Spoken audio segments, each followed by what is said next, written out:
Tonight we're going to get started looking at colonization. We're going to be looking at the early colonies, some of the causes for colonization, and how those colonies were financed. So the question that I want you to keep in mind throughout this is what motivated people to want to settle or colonize in the New World. So keep that in mind so that we can have some fun in class tomorrow.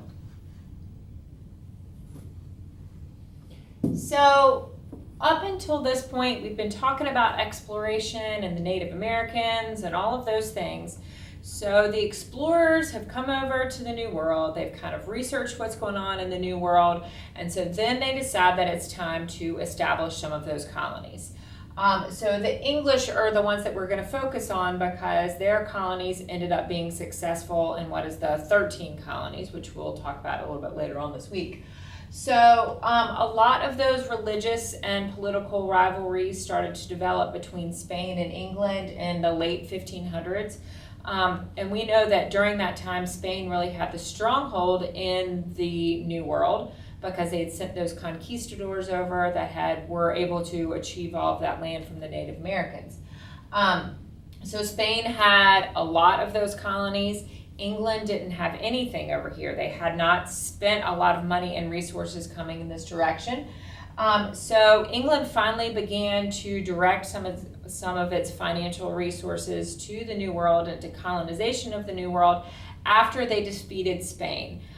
They really increased their power in the world after they defeated the Spanish Armada. So it gave them a little bit more wiggle room to go and, establish those colonies.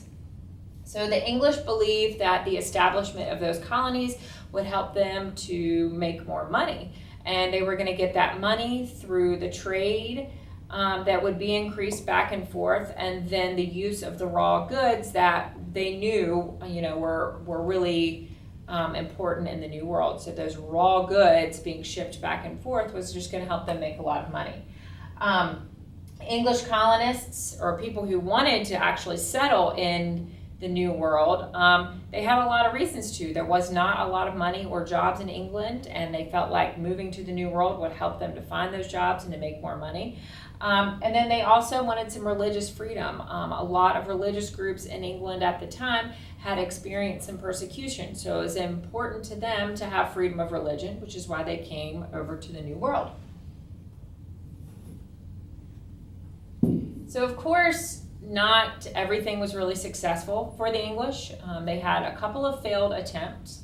The first voyages over were Sir Walter Raleigh. And Sir Walter Raleigh, guys, did not actually leave England. He stayed in England, but he sent people to sail for him, and he financed those voyages.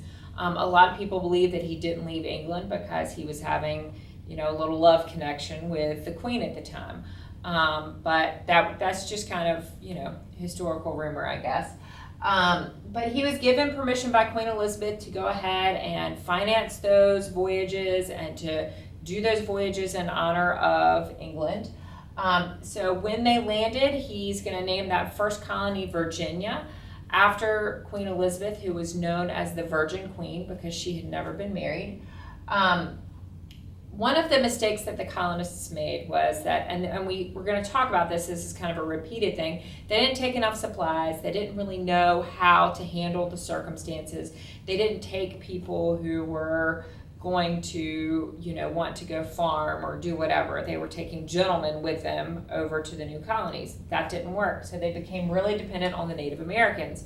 Well, the Native Americans are going to eventually find out that the English want them for their land, essentially. Yeah, they were going to help with food, but they wanted to steal that land from the Native Americans. As the natives begin to figure this out, they kind of start to ditch those English colonists.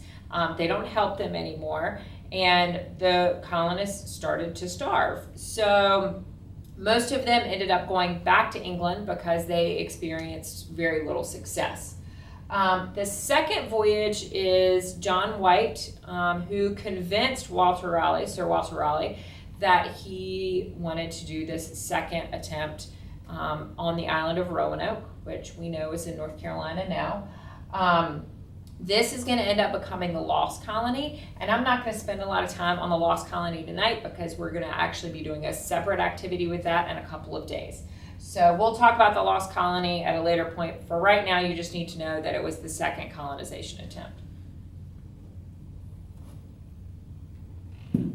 So financing a colony, guys, it was not cheap. It was not a cheap venture to send a group of people overseas with enough supplies and goods to help them survive.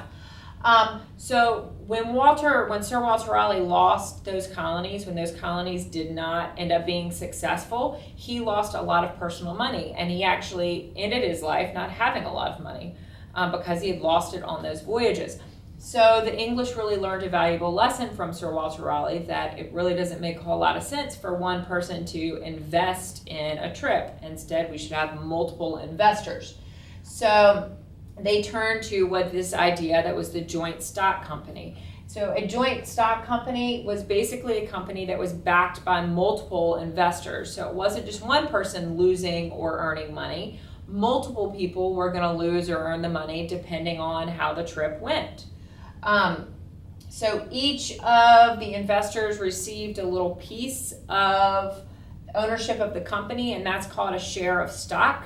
And we're actually going to talk about stock in the economy later on in history, so that's an important concept to understand.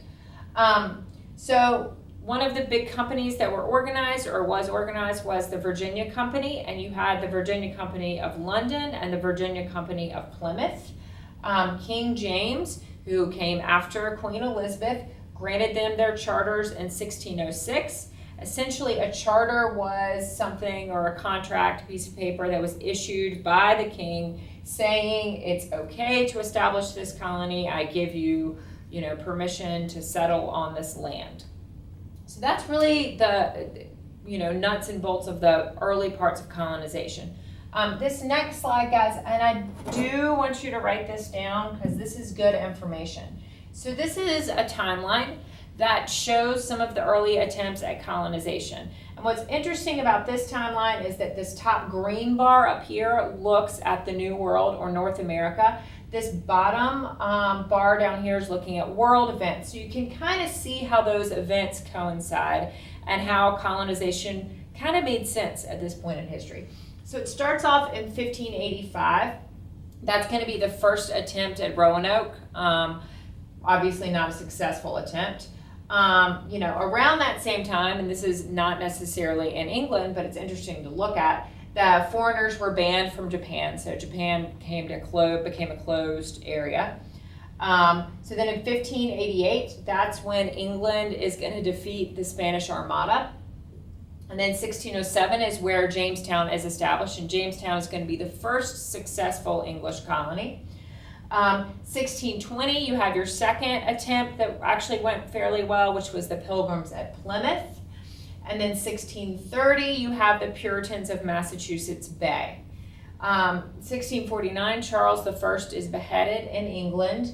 And then you see there's kind of this lull of about 30 years. In 1660, the English monarchy was restored. So, obviously as that monarchy is restored, the money comes back into the bank. So we're able to send even more voyages over. England takes New Amsterdam from the Dutch in 1664. 1675, you've got King Philip's War, which we'll talk about in class. And then these last couple of events, 1681, William Penn is given the charter for Pennsylvania, which was another successful colonization attempt. Then in 1688, William and Mary take power, and they were really, really good about funding trips to the New World and helping those colonists out. So at this point then, you've got 3 or 4 very successful colonies. Things are starting to grow and develop in the United States. So the last colony that we're going to look at that is formed in 1732 is Georgia. And in between Roanoke and Georgia, there are going to be 13 other colonies that we're going to talk about in class. So keep all of this in mind and be ready for class tomorrow, and I will see y'all then.